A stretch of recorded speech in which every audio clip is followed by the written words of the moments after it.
we dared into the creepy spine-chilling adventure and dived into Tindello Interactive's new horror spectacle. Aliens Dark Descent, released on June 20, is a strategy game with a particular approach that will push you to the brink of helplessness, and we will tell you why. Now, there's no turning back. Let's get down in our review.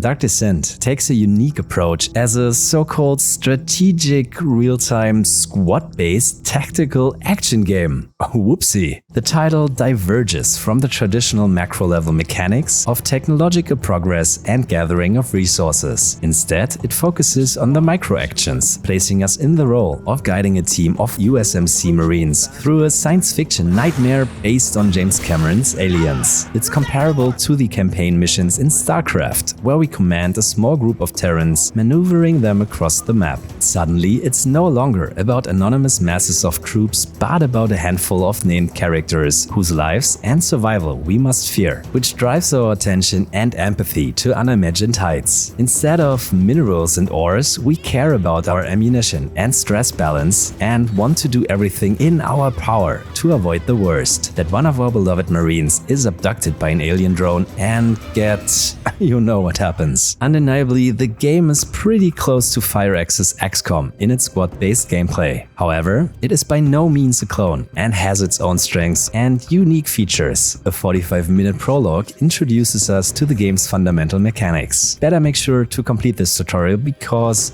the title awaits you with quite some complex gameplay mechanics, and mastering them is crucial in order to succeed. While our Marines have different personality traits, they all start with the same essential equipment and stats. As they gain experience, they can be assigned up to 5 other classes: a gunner, a sergeant, a recon, a tacker, and a medic, each with unique weapons and abilities. Between missions, we return to the crashed spaceship Otago, which serves as a base. Here, we unlock new classes, improve abilities and equipment for our squad. Step by step, the combat strength and know-how of our team increases. We can command a single soldier, but only the squad as a whole unit. This may sound clumsy, but it also has its advantages in the heat of battle. When we give orders to our team, the squad leader decides who will execute your command best, for example, the soldier with the best firing position or the most accurate Marine. The distribution of tasks among the Marines is well worked out and fun. It also saves a lot more fumbling in navigation and makes it easier to keep up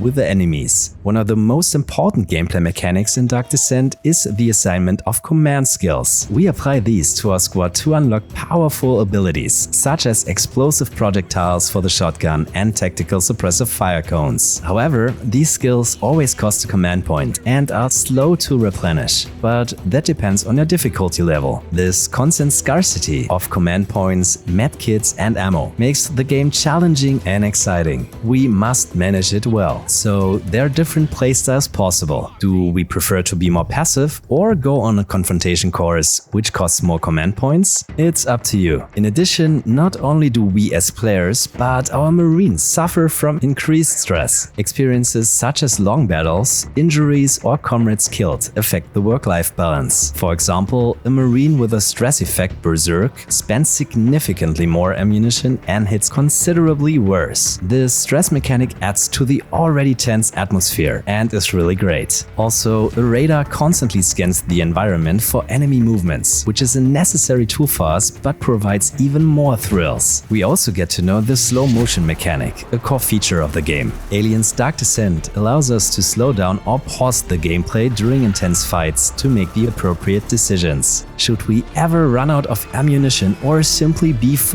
we have a problem. You cannot resurrect fallen soldiers due to permadeath. Any mission objectives completed up to this point will remain fulfilled and we can continue them anytime. But you can evacuate at certain points and take injured Marines to the medical station. If we do this too often though, the threat of xenomorphs increases, creating an ingenious illusion of an evolving environment. Aliens Dark Descent offers various audiovisually well-designed locations which perfectly perfectly fit into the original world of the franchise. We explore massive space docks and vast colonies teeming with the iconic Xenomorph creatures. The game scores incredibly well with its tense moments, in which we, heavily armed, carefully explore the open world sections. In the vast outer and inner battle zones, we can look forward to numerous unexpected attacks from aliens of all kinds, or rather fear these moments. The AI adapts to our gameplay and bypasses defenses like walls of flames or guns. You really get the unsettling feeling of being hunted constantly, which keeps you on your toes.